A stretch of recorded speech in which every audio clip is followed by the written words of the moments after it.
reception. Okay.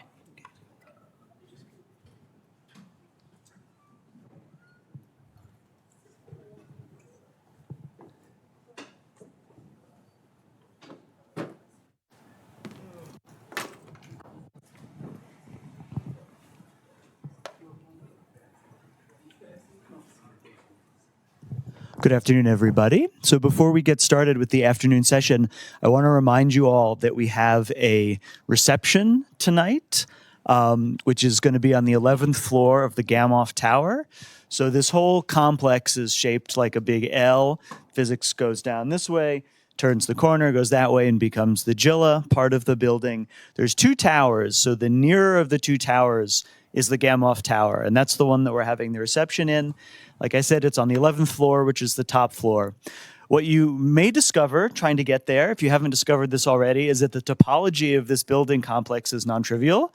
I invite you to, calculate the homology groups while you're moving around. So, for example, this floor, which is called the first floor, it's not the ground floor in this part of the complex, but it's called the first floor. It does not connect directly to the Gamow Tower on this floor. They do connect on the ground floor, which is called the 1B level, which stands for first basement. Because if you go all the way into the Gilla wing, it is underground and it is the basement, but here it's the ground floor.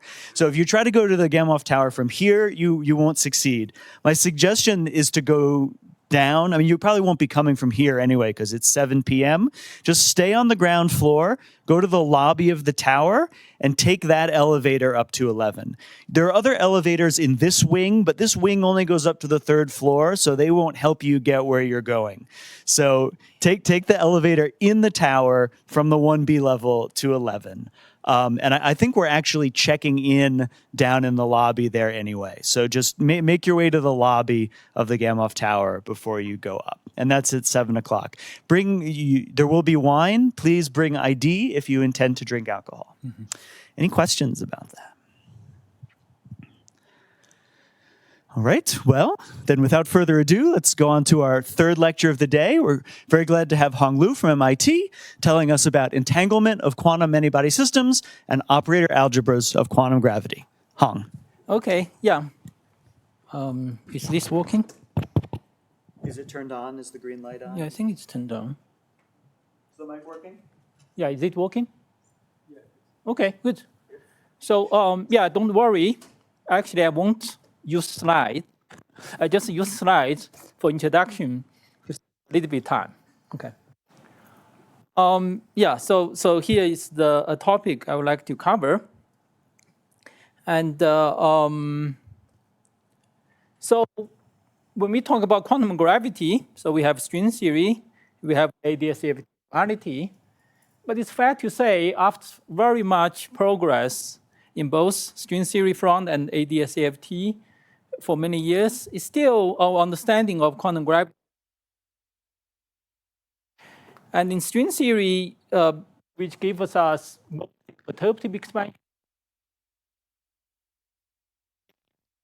string coupling goes to 0. And so string theory tells some corners of quantum gravity. And the ADS-CFT duality it's non-perturbative formulation of quantum gravity in ADS. And it's a very powerful formulation still, but the information on the gravity side, rather indirect way, for example, in the CFT. Okay. For example, say we take super Yang-Mills theory and take a gauge group SU2. Okay, so that should describe some kind of quantum gravitational theory in ADS. So far, we actually don't have still the right to extract general quantum quantum gravitational information, say from this SU2 Yang-Mills theory. Okay, and we also say we still have the standard problem that plagues quantum gravity. The first day you look at it is called the gravity of time. Say in quantum mechanics, say the time is absolute, So we describe Schrodinger evolution, Heisenberg. But in gravity, time is just coordinates, and they can be changed by arbitrary gauge diffeomorphism transformation. Absolute role, gravity. The question, if you want to formulate gravity, now if you formulate the gravity in quantum mechanics, then what time should you use? Okay. So the story is much better in anti-de Sitter space-time. So in the space-time selective module constant. So here is a cartoon, say, of the anti-de Sitter space-time. Say, so the interior, and then there's a boundary. So the key is that the ADS actually have a time-like boundary. So the boundary is like a cylinder, and the vertical direction of the cylinder is the time. Okay. And then we know that in quantum systems, say for example, the gauge diffeomorphism, say gauge transformations, they by definition they vanish at infinities. Okay. So that means the time coordinate at infinity is actually can be given an invariant minute. Okay, it's actually an absolute quantity. And so this way we can actually use the time to formulate the quantum gravity in ADS and give a usual Hamiltonian formulation. And of course, this formalism, say, relation between the ADS and the CFT. Okay.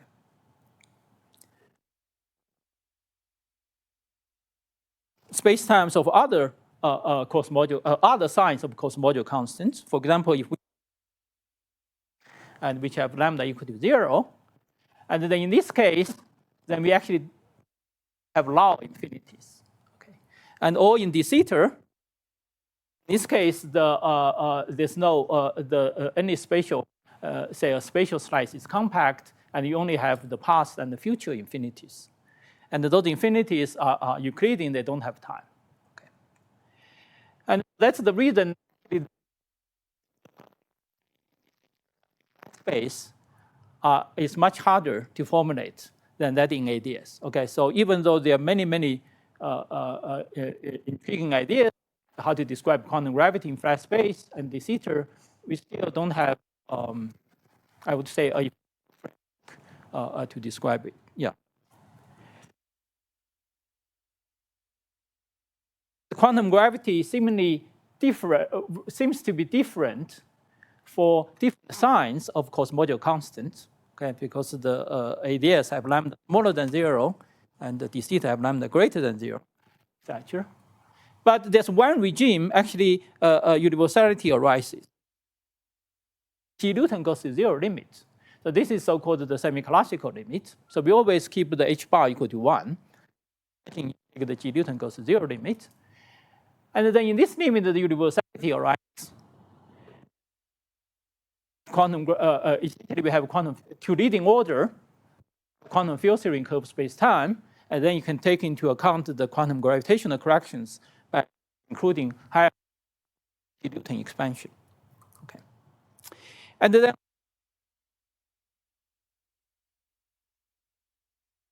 then we have many important concepts associated with quantum fields in curved space-time, including their local degrees of freedom, their causal structure. There are actually many different types. Okay, so you can say consider a quantum field theory in Minkowski space-time. You can evolve using the standard Minkowski time.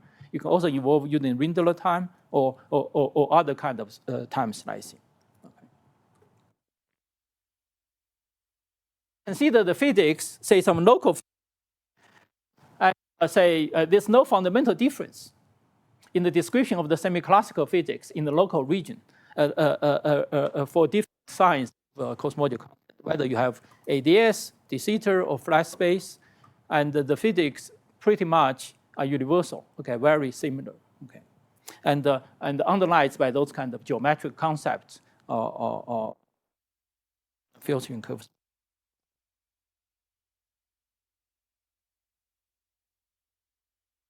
Question to try to make progress, say on quantum gravity, both in ADS, CFT, to understand the gravity side, and also to understand quantum gravity for other signs of cosmological constants. say how actually semi-classical concept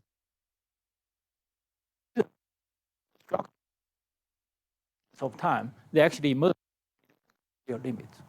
So those concepts are believed not there, okay, at least not there in the precise way when you have at the finite G Newton, okay, when you have genuine quantum gravity. But somehow they will emerge, okay, this kind of universality emerge in the G Newton goes to zero limit. So when we understand this, it should help us understand the structure of quantum in the regime of a finite G Newton, finite G Newton. Okay. So here I want to make a philosophical analog. So think about the phase transition in statistical physics. So transitions are characterized by non-analytic behavior when you vary the temperature or vary some parameters of your system.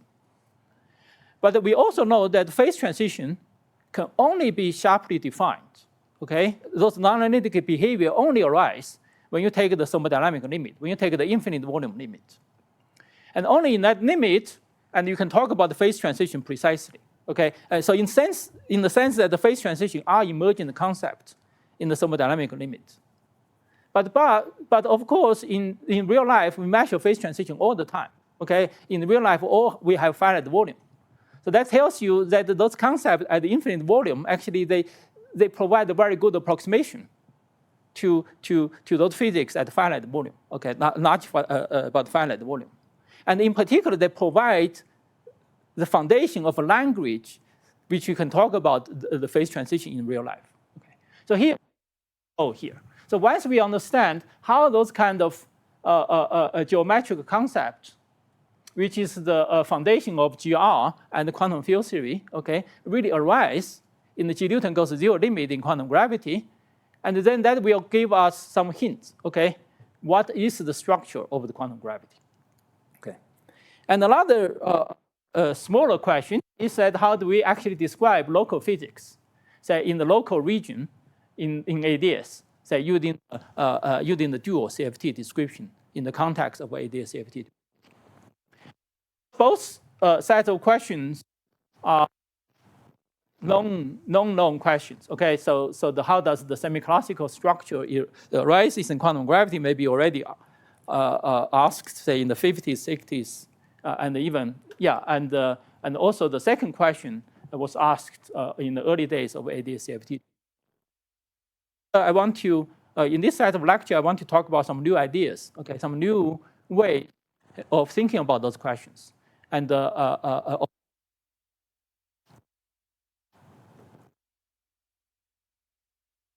also understand this. If we want, as I mentioned earlier, that universal physics in the semi-classical limit, and then if we understand how to describe local physics in ADS, then that should help us understand the descriptions, say in de Sitter or flat space-time.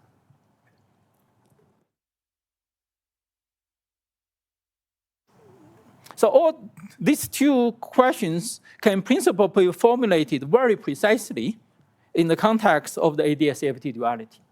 Okay. It is the equivalence relation between ADS gravity theory and the conformal field theory living on the boundary of this ADS. So as I mentioned earlier, the ADS has a time-like boundary, and then you can put a conformal field theory there, and then believe that their physics are completely equivalent. So the important quantity parameter on the gravity side is G Newton, as I already mentioned. And so Newton is mapped to the 1 over n, and n is a number, it's a parameter which characterizes the number of degrees freedom, say, of your CFT. So the limit of semi-classical limit on the gravity side, then corresponding to the limit CFT side. Okay.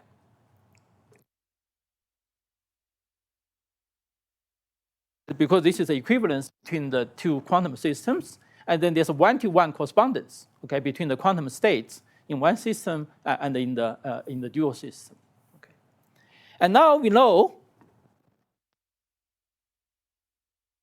that in the G Newton goes to zero limit, and then we should have quantum field theory in curved space-time then we should have those emergent concepts like local regions, causal structure, time, geometric structures, etc. But of course, right now, we don't know how to answer this emergence from the quantum gravity side because we don't know how to describe a quantum state in quantum gravity at finite G Newton. Okay. But now with this duality, we can actually we can try this question from the CFT side. So in the CFT side, then this G Newton goes to their limit corresponding to n go to infinity limit. And then we can ask, I give you a CFT with this parameter n characterized in the non-reduced freedom. Then how does this kind of local semi-classical geometric structure, okay, in the gravity side, they arise in this n go to infinity, okay? And so the emergent physical and mathematical structure, say, of the n go to infinity limit, which are responsible for the emergence of these geometric structures on the gravity side in the semi-classical limit.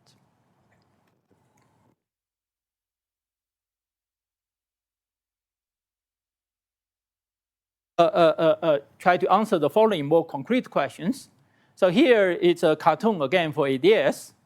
So these two green line means the boundary of ADS. You should imagine it as a cylinder. Okay, so the two blue lines are the boundary of ADS, and the time going up direction. And now you look at the local region in ADS.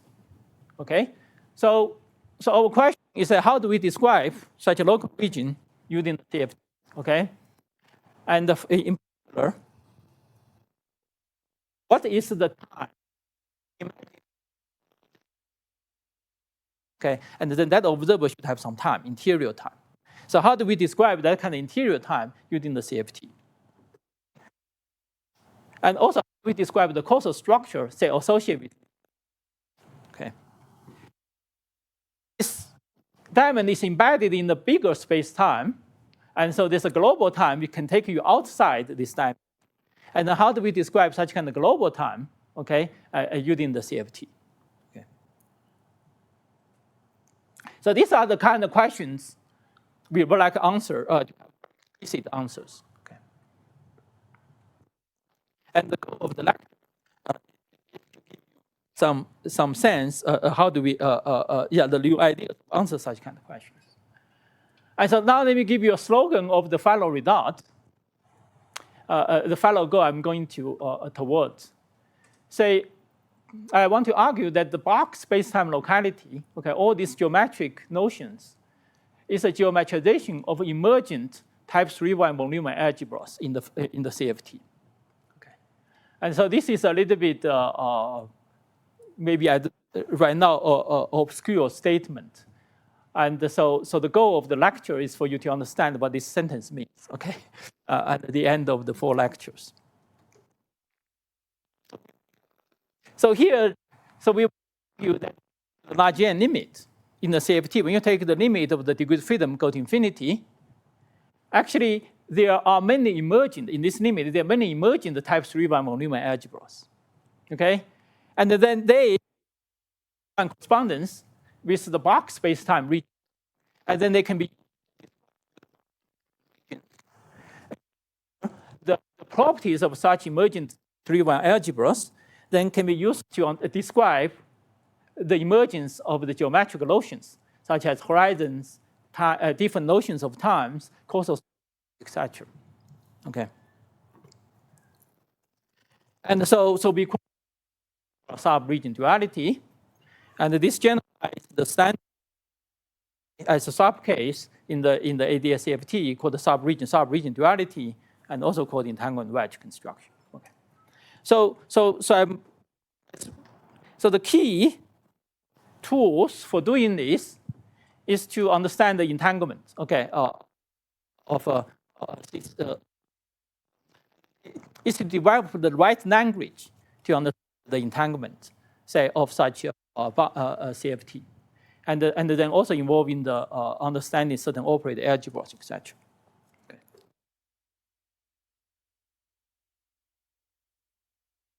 For the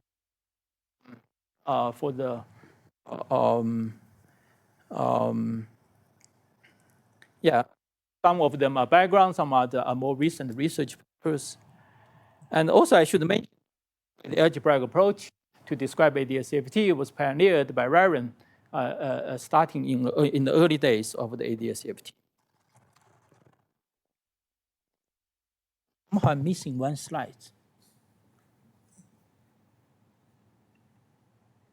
Okay, somehow these slides got missed. Okay, wait. So it's the plan for the lectures.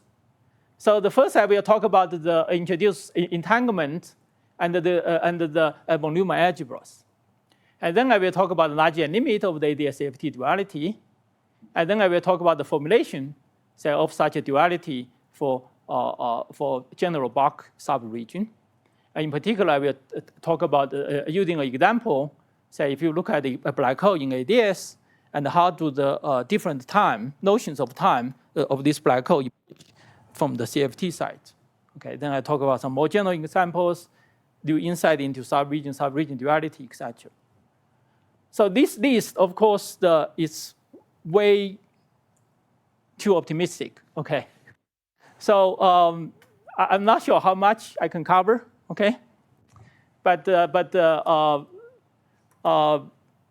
so my senior colleague, so when I first joined MIT many years ago, my senior colleague, Dan Friedman, gave me some sound advice in giving lectures, and who learned another MIT Kiveskov. He said it's always much better to uncover a little than to cover a lot. Okay, so I hope I can uncover a little, no matter how little I can cover. I hope I can uncover them.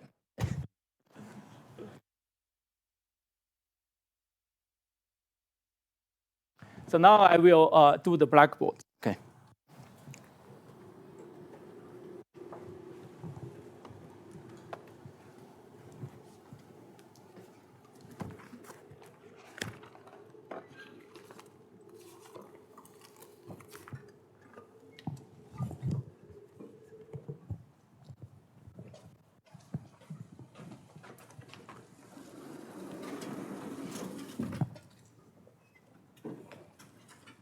So the first topic is entanglement.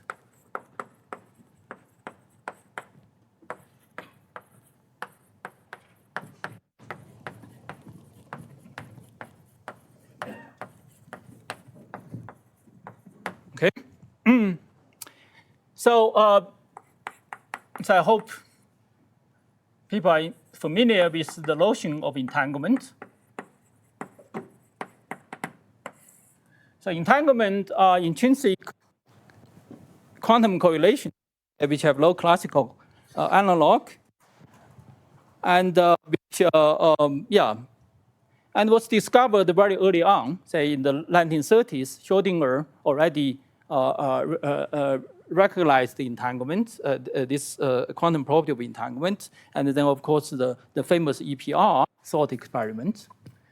So even though this concept was already realized very early on, 1930s, but only toward the 1990s and the 2000s did the entanglement start playing a very important role in different communities. Okay, but now it's everywhere, almost everywhere in the community, in particle physics, in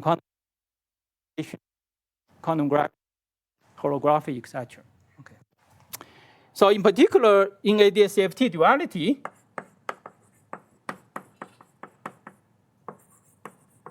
which I will not have time to we'll only review some aspect of it, and Juan will also review some other aspect of it. So in ADS-CFT duality, we believe that the entanglement structure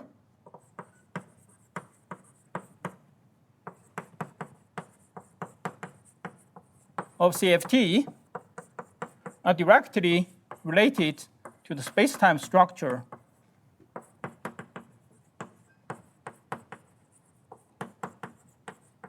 in ADS, okay? And also this will be clear in my later discussion, okay? And so, yeah, so entanglement plays a key role, okay, in our understanding of quantum gravity. So the simplest kind of entanglement is so-called bipartite entanglement. Bipartite entanglement.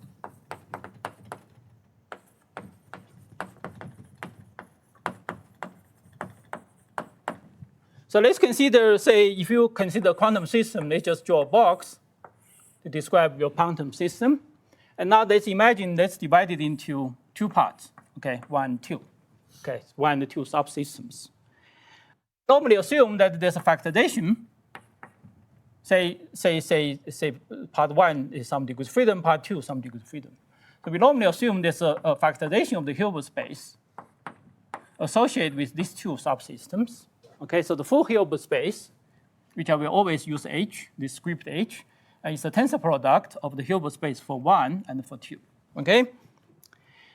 And now if you consider some general states in H in your Hilbert space, okay, in your, describing your system, and then we can describe the entanglement between 1 and 2 by looking at this so-called reduced density operator, rho 1, by tracing over degree of freedom in 2, and the density operator corresponding to this psi.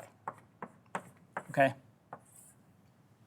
So yeah, and this rho 1, okay, is a key quantum information quantity which encodes all the essentially all the bipartite entanglement information we need. Okay, encoded in this system. Okay.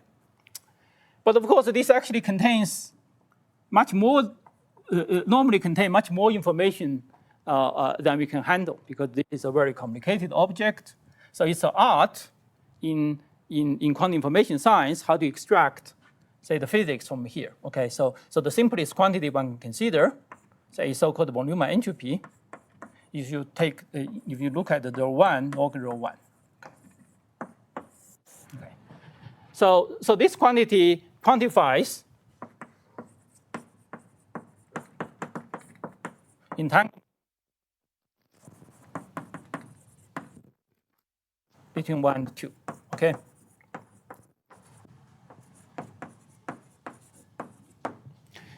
Say if, yeah, let me call this S1 just to denote the entropy for the subsystem 1. Okay. So so if this S1 is equal to 0, means that the 1 and the 2 are not entangled. And if and depend, yeah, and then the larger the S1 is, and then of course you have more entanglement. Okay. So any questions on this? Oh, also, actually, I forgot. Any questions on my introduction?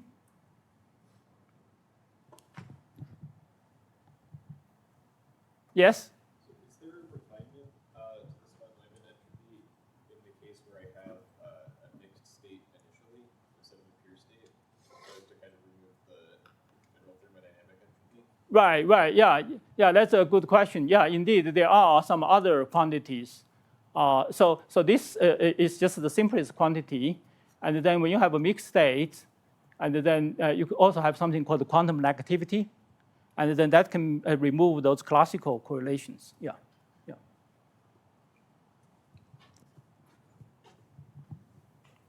Other questions?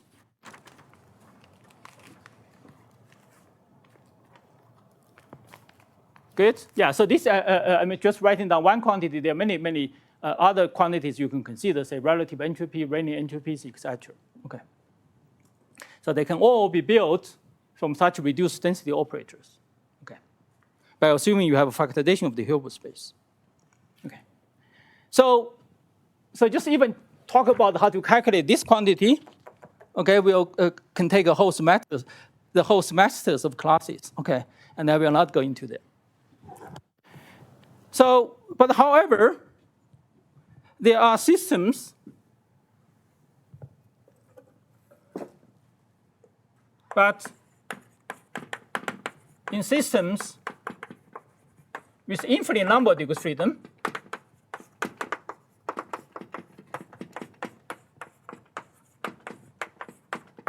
okay, for example,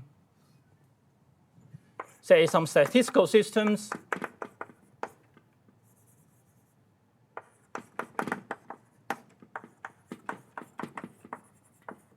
Or QFTs, okay? And then when you have infinite number of degrees freedom, so naturally you can in principle have infinite amount of entanglement.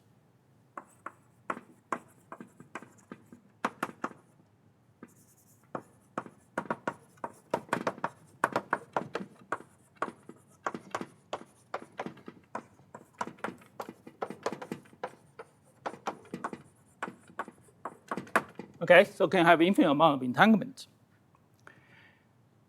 So, and often in this case, okay, and your Hilbert space may not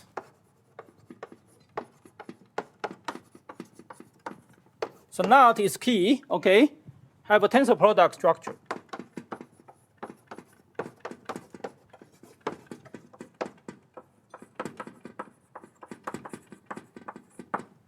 Okay. So so in those cases, then you don't have such a tensor product of H1 tensor H2. Okay. So in those cases, so here let me just give you two examples. So example one, let's just consider QFT. Consider, for example, just simplest 1 plus 1 dimensional QFT. Okay, so let's look at the spatial slice. Okay, so this is just infinite 9, and now let's imagine you separate the left and the right half. Okay, so now you can ask. So now suppose the system. Okay, so you can show that in any finite energy state,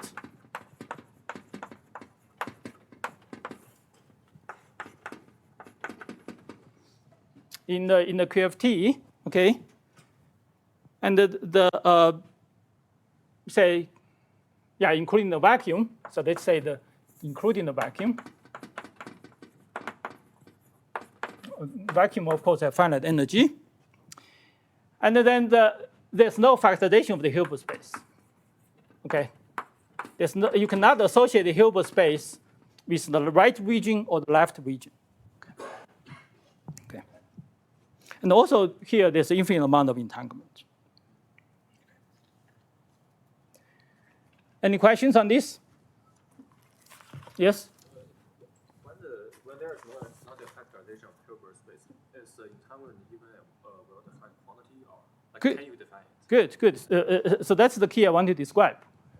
So now when you don't have such a factorization of the Hilbert space, Repeat the question. yeah, so the question is that when you don't have a factorization of the Hilbert space, can you actually define entanglement? Okay. So now the key, so indeed, if you look at this formulation, everything boils down to this factorization structure and to the existence of such a reduced density operator, because that's what captures the quantum information for you. But if we don't have such a tensor product structure that don't have rho, then how can I talk about entanglement? Okay, but the key for today and maybe tomorrow's lecture is to convince you actually there's still entanglement. Not only there's entanglement, actually the reason you have this structure is because you have too much entanglement. You actually have infinite amount of entanglement. Okay, so that's why I say normally when you have infinite number of degrees, then you have infinite amount of entanglement, and that's what makes the H not factorizable. Okay, and so the first part of this lecture is to tell you, in such a situation, how we actually describe entanglement and what's the right language and the tool to understand such entanglement. Okay. So now let me give you another example.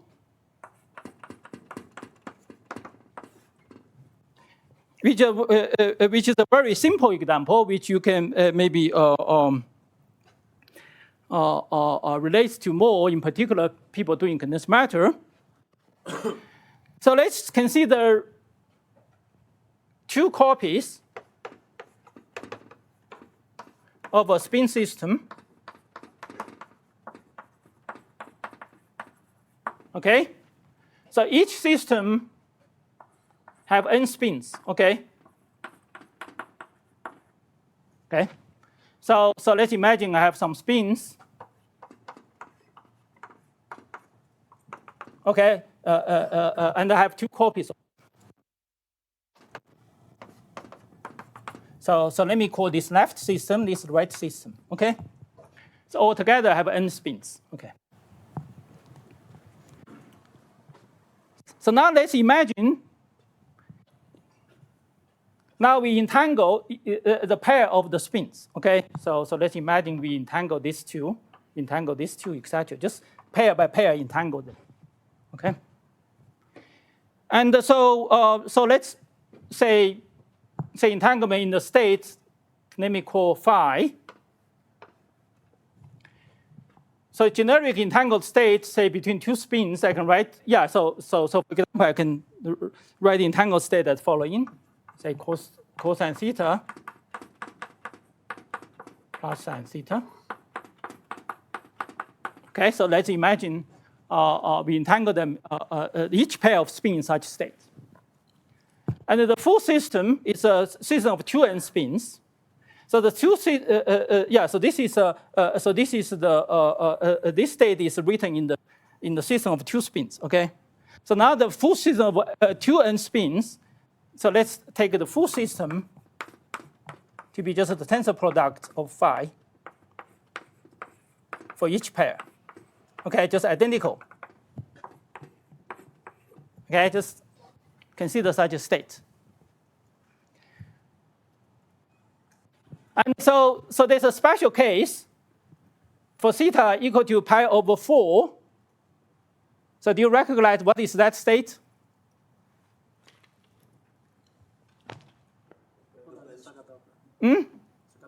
Yeah, it's a maximally entangled spin. Okay, so when theta equal, so this depends on theta. So when theta equal to pi over 4, then you have the maximally entangled states between each pair of spin, and then so this state, then we have a maximal entanglement between this right and left system. Okay. So now,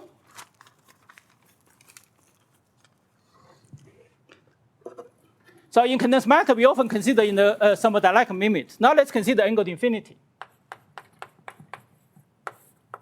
Okay, now let's consider angled infinity. Just you have infinite lattice of spins, and the 2 by 2 entangled. Okay. So clearly, so each pair of spin you have a finite amount of entanglement, and since they are just simple tensor product of them, and then when you take angled infinity, and then the entanglement will go to infinity.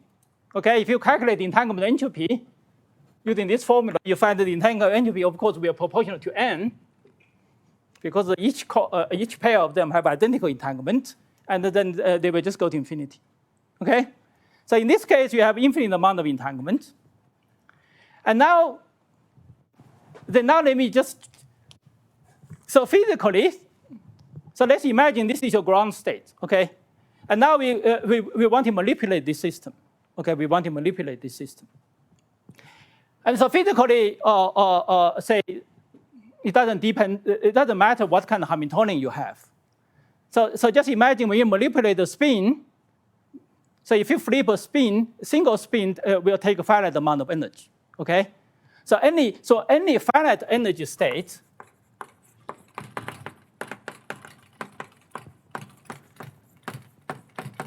above this state, okay, will have only a finite number of spin flipped Okay, only have a finite number of spins flipped.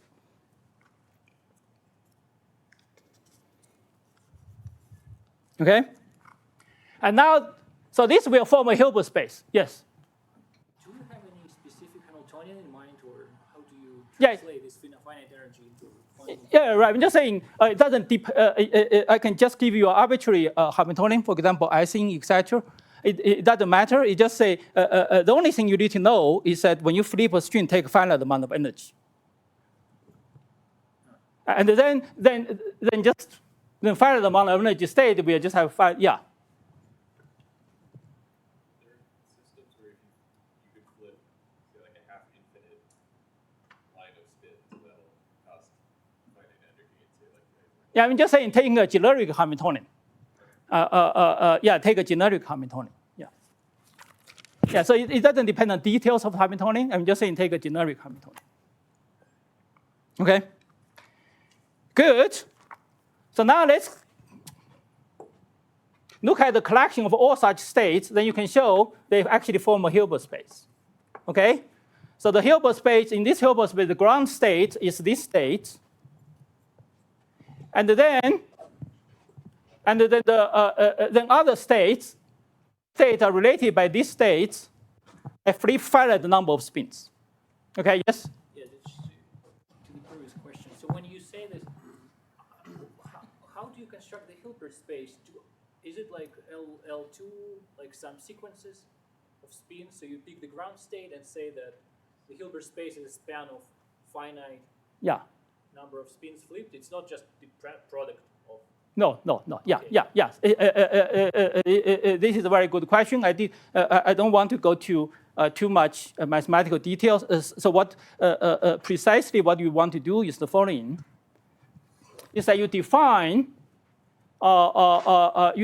your set of operators. Just allow the operator in this system, an operator which only flip the finite number of spins. And then you take this set of operators, and then you act them on this side. And then you can show that that set of operators is a closed algebra, and then the resulting Hilbert space is a closed space. Yeah, you can show this precisely mathematically. Yeah. Yes? Yeah, it's not obvious, but you can show it. Yeah. So in a lecture like this, there are many things I have to say. You can show it. Okay. So some of them indeed can be shown maybe with 5 minutes, which I don't have. Okay. Some of them may be shown with a long theorem in some mathematical books. Okay. And so I will not distinguish them, okay? But if it's very simple exercise, I will point out, okay? Other questions? Oh, also, anyway, other questions? Mm-hmm. Yes? Does the Hilbert space depend on the value of the value of theta? Yes. The Hilbert space certainly depends on. That's a very good question. The Hilbert space certainly depends on the structure of the. It's not so much. Yeah, we will talk about later that the value of theta play a very important role. Yeah. Okay, so you can construct the Hilbert space, and now if you look at. So in your original system, if you have a finite n, then you have an obvious tensor product structure between the right system. L system and the right system, okay? But now the key is that now with this constraint, only a finite number of spins are flipped. Now in this case, you can no longer factorize into L and the left, okay? And this I will not show it explicitly, okay? So then you can show that this cannot be factorized, okay? And in this case, again, you will have a problem. If you use traditional method, try to describe entanglement between them, say, take any states here. We want to describe entanglement between this left and right system. How do we do it? Okay, and the traditional methods just don't work. Okay. So let me just tell you the usual strategy. Of course, the physicists are smart. They always find ways to go around difficulties, okay? So the usual strategy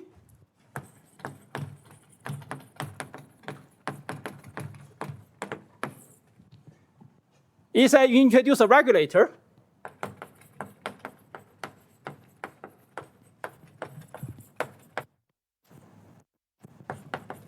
such that with this regulator, your Hilbert space becomes factorized. Okay? So for example, in this example 1 for this quantum field theory, a regulator is that you can put this system on the lattice. Okay, if you put the system on the lattice,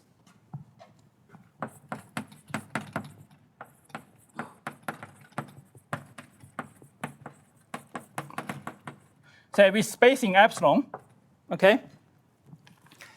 So when you have a lattice system, and then for each lattice point, you have a Hilbert space, okay? Then essentially, yeah, say in the simplest case, say if you have a scalar series, yeah, so let's just consider a scalar series. And if you have a gauge series, it's a little bit more intricate, but can again be dealt with.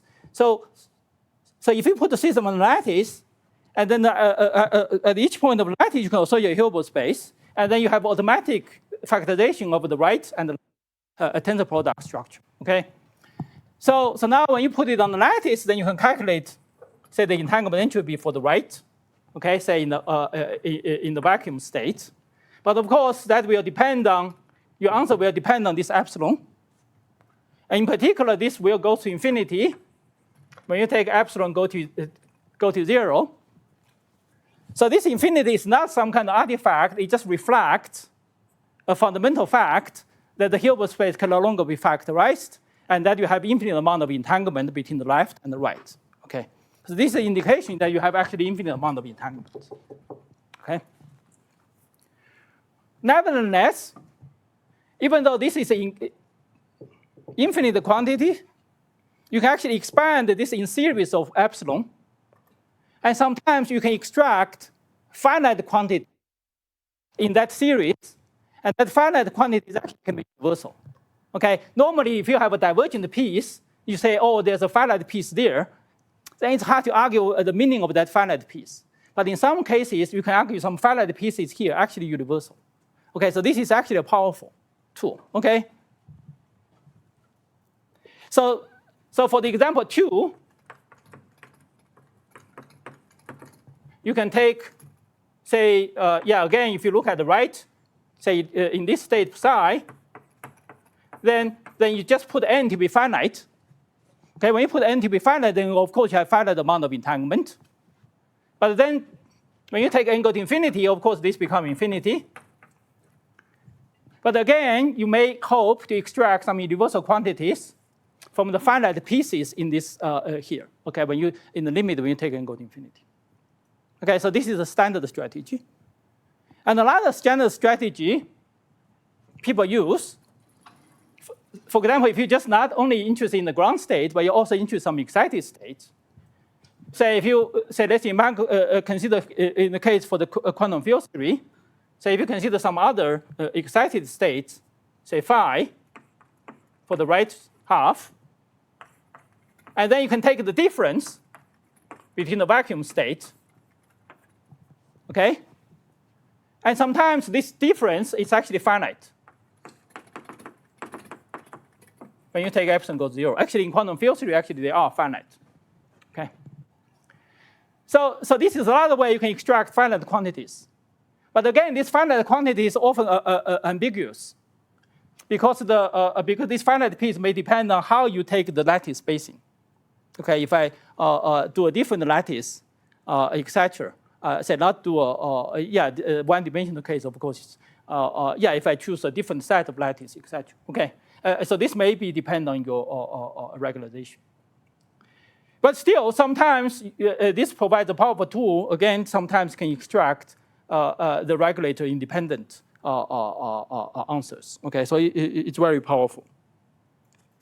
But despite the success, okay, of all these usual strategy, you still help wonder when you introduce such a regulator, maybe you miss some intrinsic physics, okay? So for example, in the quantum field theory, whether you put it on the lattice or in the continuum, and we know that there are many properties in the continuum they are not in the lattice. They emerge in the continuum limit. For example, a sharp causal structure, okay, does not exist on the lattice, but only emerges when you go to continuum limits.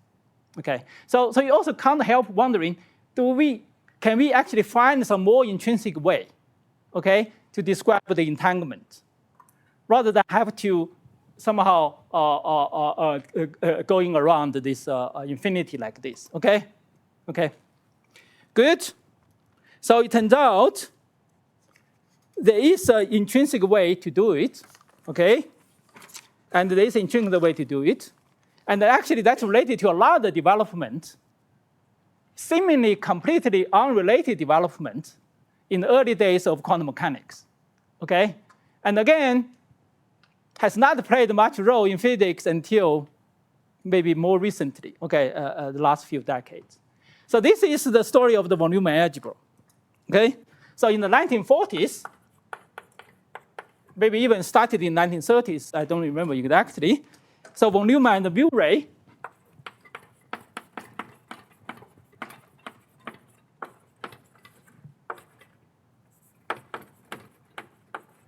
initiate the task, say, of classifying the algebra of observables in quantum systems. Okay, so they want to classify algebra of observables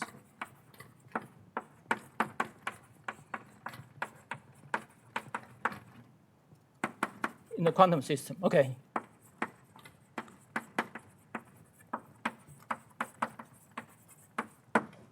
In quantum systems. Okay, so when I say algebra of observables, so let me just say some remarks on this, okay? So if you have a Hilbert space,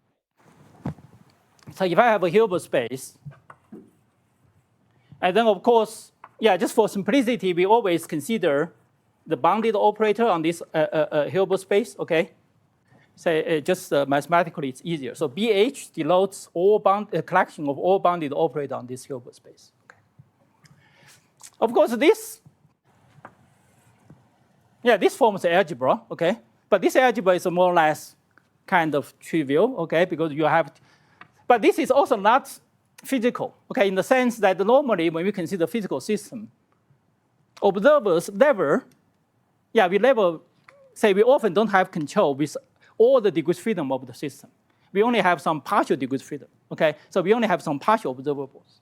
So we often consider some sub-algebra of observables, so I call A, which is a sub-algebra of this BH. Okay? So their goal is just suppose A is the collection of the operators, okay, we can access. Then is there some way to classify them? Okay, so this is very natural from mathematicians' point of view. Observables plays a key role in physics and in quantum mechanics. And if we can classify them, that should give us very important information, okay? So von Neumann and Murray, they proceed to give a classification, okay? As now it's called the classification of von Neumann algebras, okay? So these two classification of von Neumann algebras.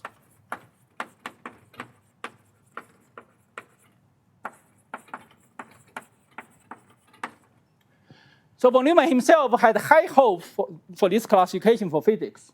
Okay, so he believed that this should be very important, say, for understanding quantum systems. Okay, but to his disappointment, for many years, people didn't find much use of this von Neumann algebra, the classification in physics, okay? And, but from the modern perspective, okay,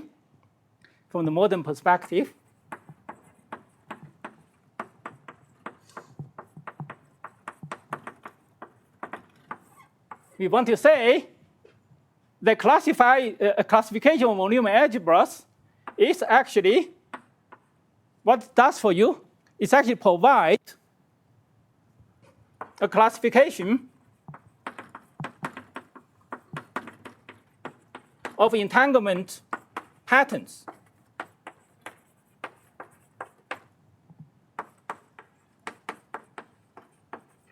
in quantum systems.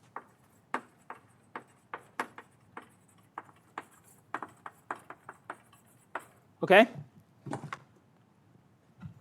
So I should say the broad structure of entanglement, so broad entanglement patterns, okay? So for this reason, actually, this is actually, I want to argue, this actually will play a very important role in our understanding, say, of such kind of systems. So I will show that this classification actually, it's very useful, okay? Play a crucial role precisely in this case, when we have a system with infinite amount of entanglement, which you cannot factorize your Hilbert space, okay? And then this von Neumann algebra will play give you the right tool and the language to analyze the entanglement of such systems. Okay. Good. So any questions on this? Do these observables include local and non-local operators? Yeah, they can include non-local operators too. Yeah. Other questions? Good. Okay, so now let's say a little bit about this von Neumann algebra.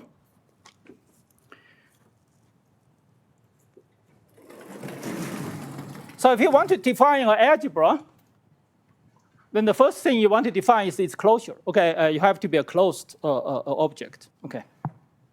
So von Neumann algebra. So now let me define von Neumann algebra. I will not give you very precise, completely precise mathematical definition because that will take too long time. Yeah. Maybe I will just call it Vn algebras. Okay. So these are the star operator algebras.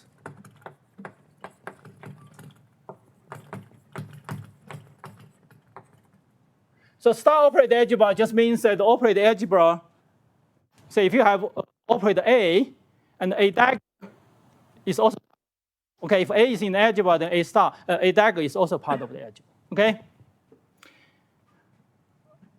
Which closed under so-called the weak limit.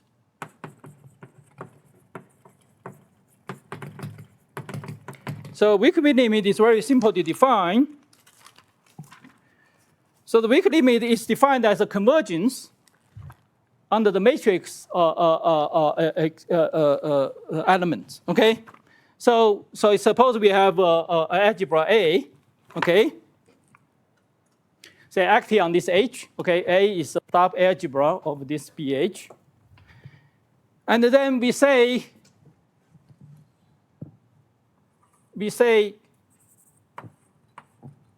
A1, AN, we say, now let's consider the sequence of operators in this algebra, okay?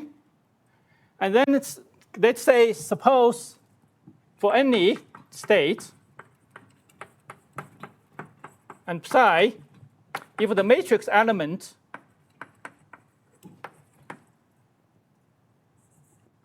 of this sequence converges into some operator. Okay, so if the limit converges some operator, then this A must also be in the algebra. Okay, so this is a closure under that somehow if the matrix element converges, and then of course the corresponding operator should be the same. Okay, and then this A is defined as the limit of this AN. Okay. So we're not going to mathematical details here, okay? So this actually, there are different ways you can define this kind of limit of closure. Okay, so this really weak limit is one way, okay? It turns out this way, okay, you can also define the norm closure, okay? Say the norm converges, okay? So here we just define the matrix element diverges, matrix element closes. It turns out that this weak limit actually is a very, very subtle limit. Okay, they have very rich properties, but it's also not very easy to use. Okay, so if I give you an algebra, then we always have to check this closure. Then it's a huge pain. Okay, so it's a fundamental result of von Neumann. He made this condition into a much simpler condition. Okay, so this is the so-called bicommutant theorem.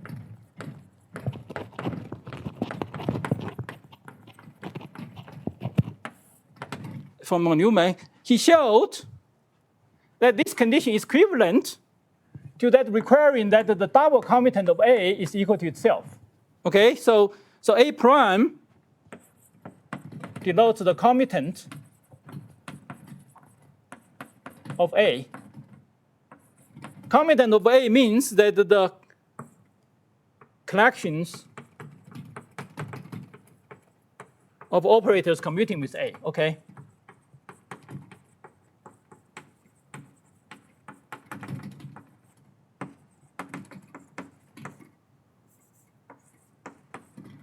So you take the commutant, take the commutant again, you get A itself. Okay? It turns out that this condition, okay, follows from this weak limit. Okay. And this is a much easier condition to check. Okay, let's look at what operators compute with A, and then take the commutant again. Okay. And also, the power of this theorem just tells you, brings a new concept. Okay, this A prime, the commutant of A as a very, very important object. Okay, so this will appear in many later. Okay. This is inside BH or in A? Inside BH. Yeah. Yes. So these two conditions, which one is stronger? Oh, they're equivalent. Equivalent. Yeah, yeah. Okay. Good. So so this is a much easier condition. This is algebraic condition. Okay. And this is a delta epsilon condition, which is horrible. Okay. And which I'm sure certainly I always whenever I read a book with this kind of limit, I always flip through it. But this one is much easier. This one is much nicer from physicist point of view. Yeah, of course, for people who love functional analysis, and then of course this is also nice. So also we can introduce a concept called the center of the algebra. So the center of A is defined as the intersection of A, which is the commutant. Okay, so essentially those elements of A, which commute with all the elements of A. Okay, because if an element commutes with all the elements of A, by definition, it's in A prime. But if it's also in A, then that's corresponding to the element in A which commute with everything in A. Okay, so that's defined to be the center. Yes? So what's the physical motivation behind this closure under weak limit or this bicommutant condition? Yeah. So this is very natural from the physicist point of view, right? Because the matrix element controls a lot of transition amplitude, etc. in quantum mechanics. And if you have a set of operators which take the limit within the matrix element, then you would say they must be the same.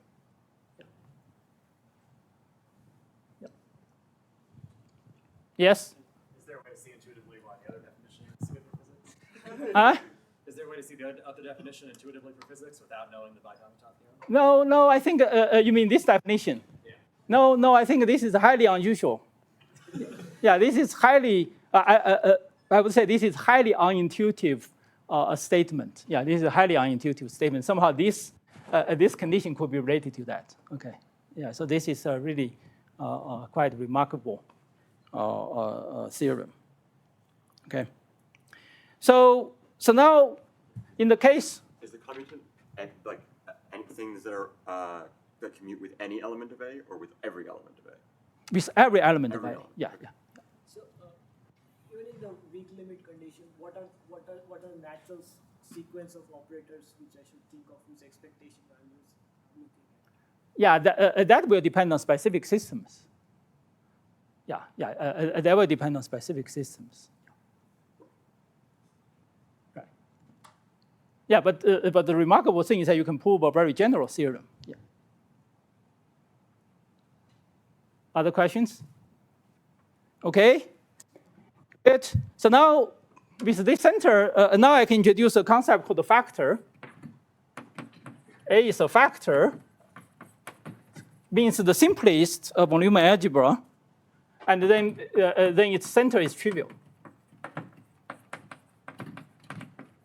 Means that the center only consists of identity.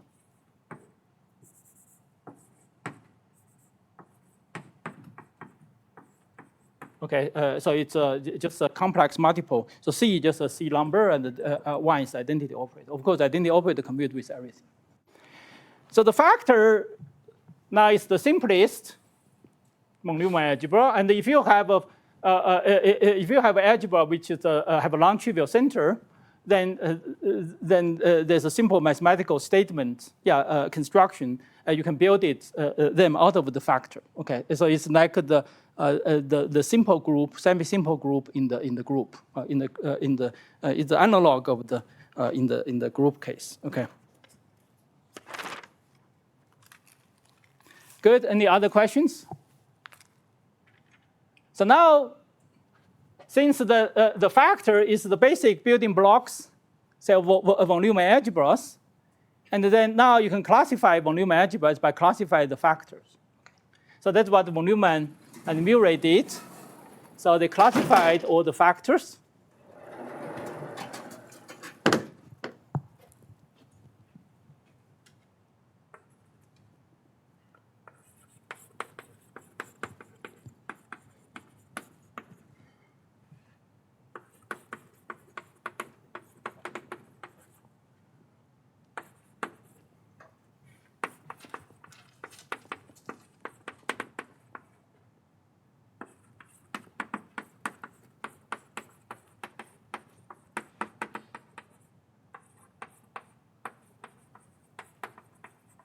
Okay, so now you can just proceed to classify factors. Turns out the key to classify a factor is to look at the properties of the projection operators in this algebra. Okay, again, this is a deep mathematical statement which is not intuitive. So if I want to classify this algebra, why I want to look at the projection operators? Okay, so it turns out you can show again under this weak limit. Okay, under this weak limit, and the von Neumann algebra can be considered as spanned by a lattice of projection operators. Okay, so if you understand the projection operators of your algebra within the algebra, and then essentially you understand the property of the algebra.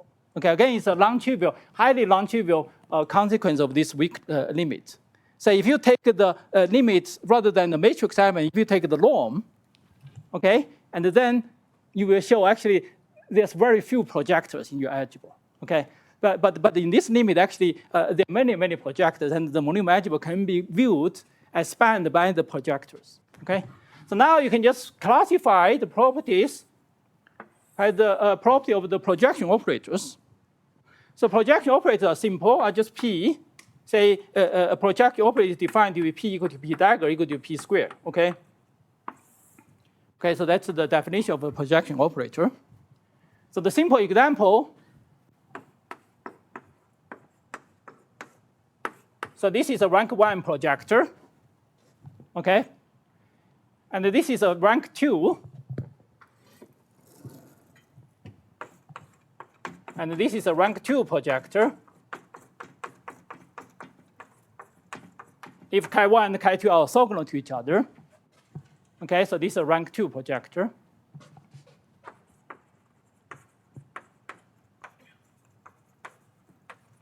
Okay, etc. So in our familiar quantum mechanics, which you learned from quantum mechanics books or quantum mechanics classes, all projectors have finite have integer rank. Okay, essentially just by definition, okay, just write down the sums, and they all have, say, integer rank. Okay. But what von Neumann and Murray recognize is actually this don't have to be the case. Okay, this don't have to be the case, and so that's part of essential their classification. Okay. So let me now describe their result. Say they find that the algebra can be classified into type 1, type 2, and type 3. Okay, so they were very imaginative in naming their classifications. So the type 1 can be separated into two subtypes. One is called 1n, and one is called I infinity. So 1n is characterized by that. So n is an integer. It's a natural number. Okay, so n can be 1, 2, etc. So In is characterized by all its projection operators. They have rank at 0, 1, and all the way to n. Okay, so the type 1n algebra, the projection operators can only be one of those integers. Okay, so can you guess what kind of algebra is like In?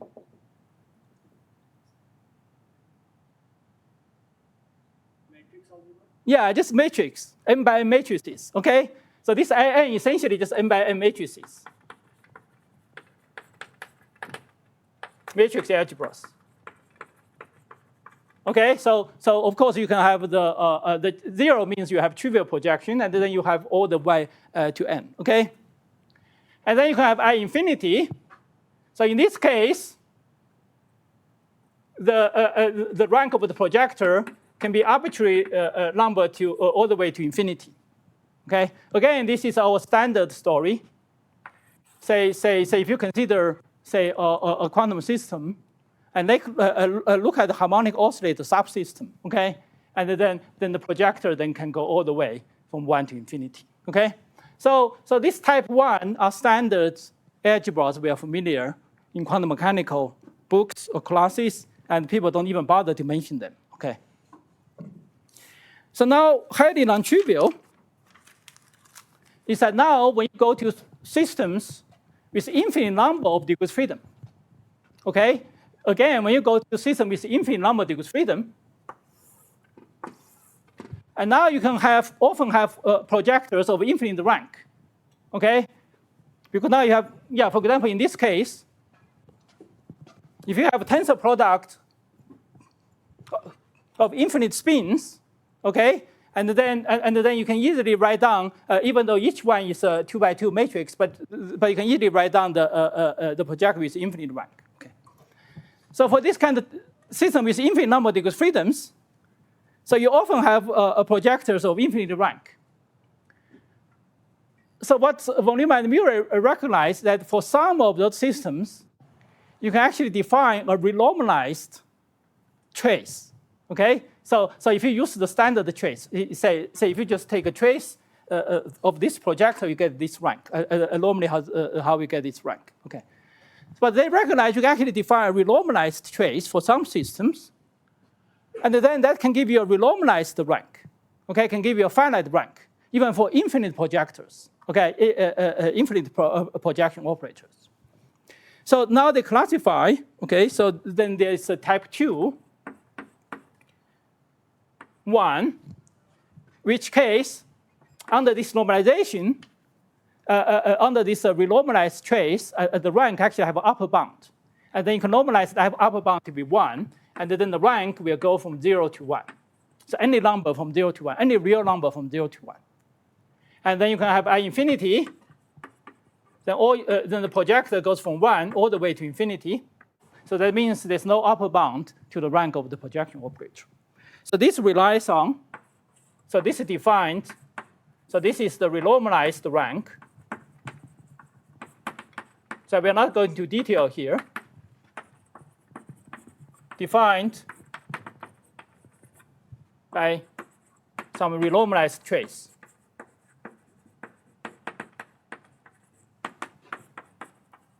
Okay?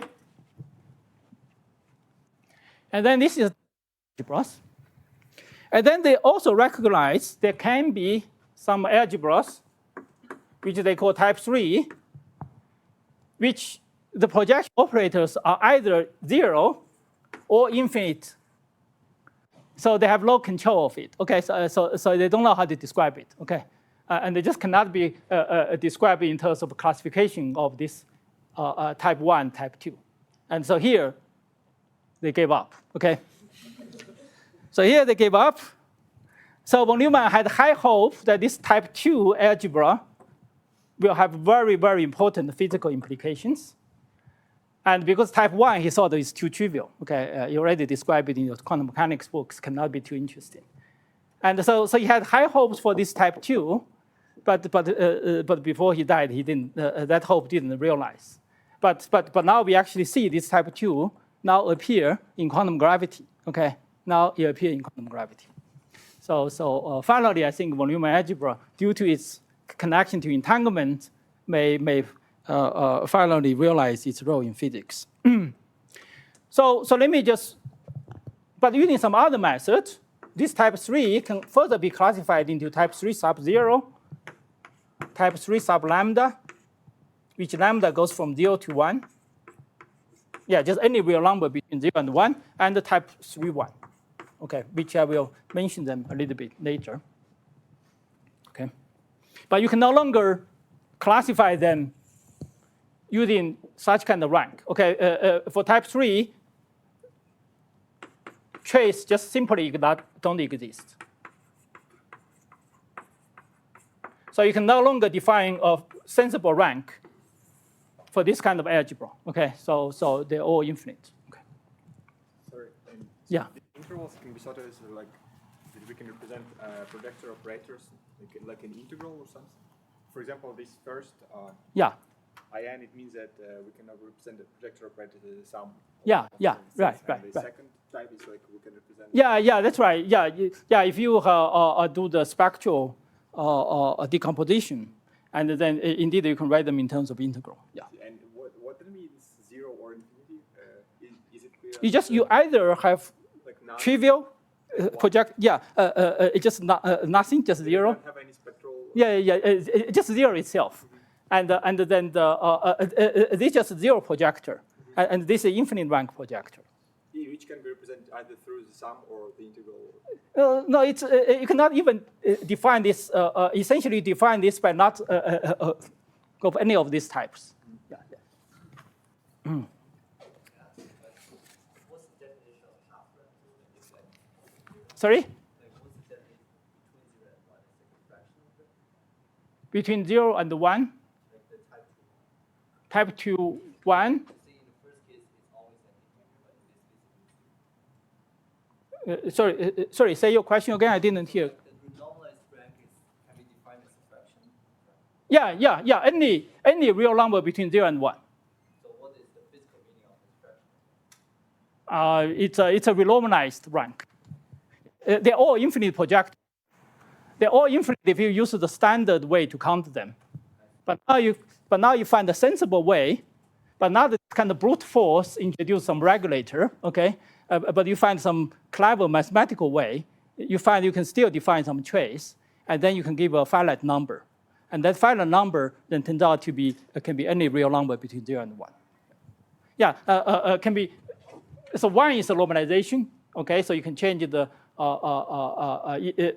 1 is a convention. Okay, 1 is a convention. Yes.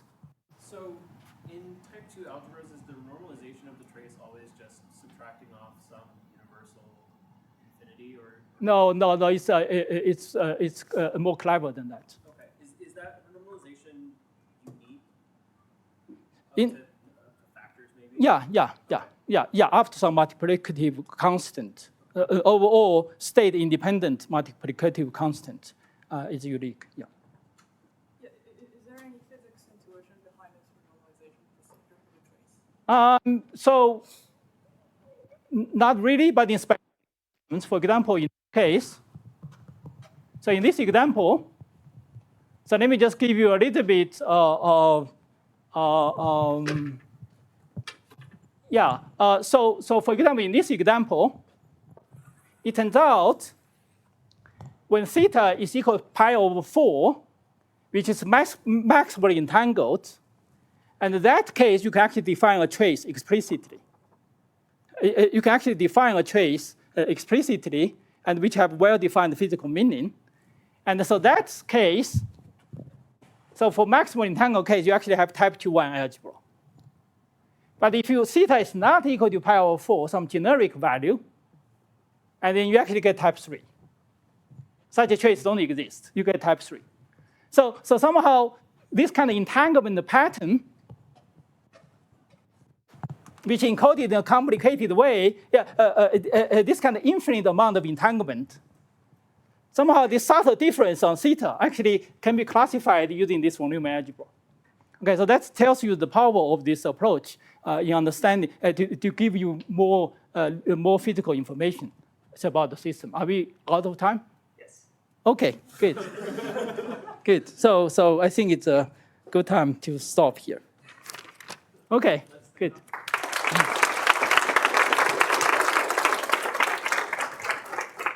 we'll have another coffee break, and we'll be back for the last lecture at 3:45. Okay, can I just ask for that definition again? Yeah. So for type 2 and type 3, if I just use the normal trace, the old Yeah. trace, then there does not exist even a Yeah. one finite rank. Yeah, they're all infinite rank. Yeah. I see. So is that fair to say the quantum field theory is more like type 2 or type 3, and the infinite spin example is more like type 1 infinity or something? Yeah, the spin example can give you both type 1, type 2, and type 3. Depending on how you adjust the entanglement. Yeah. Entangled state and consider. Yeah. Depending on what you start with. And so in this simplest case, if I only have one parameter theta, and then, so when theta is equal to pi over 4 maximally entangled, then you get the 2-1. But now if you theta is, say, some arbitrary number between 0 and pi over 4, but not 0, not pi over 4, then that gives you that 3 lambda. That gives you that 3 lambda, with lambda equal to tangent theta. So the entanglement structure, algebra, this structure sensitively depends. Yeah. So you can imagine not having a constant beta, and I mean it's Yeah. an open question what the different classifications of entanglement structures are. But are you saying there's like a 1-to-1 correspondence between the number of Good. Yeah. This is a good question. This was considered. Yeah, this was considered, and you can make them depend on 1, 2, etc. But now you have sequence. So now you have a theta I. Say now it's an infinite sequence. So now the property will depend on the limit of this sequence. Say if the limit, say if theta goes 0, because when theta is 0, this is unentangled. So when theta goes 0 and sufficiently fast, then you find it's actually type 1. Now you can factorize them. But if theta I goes to some constant value of theta, then it's the same as this case. Then if it does not have a limit, then normally give you this type 3-1. Yeah. I have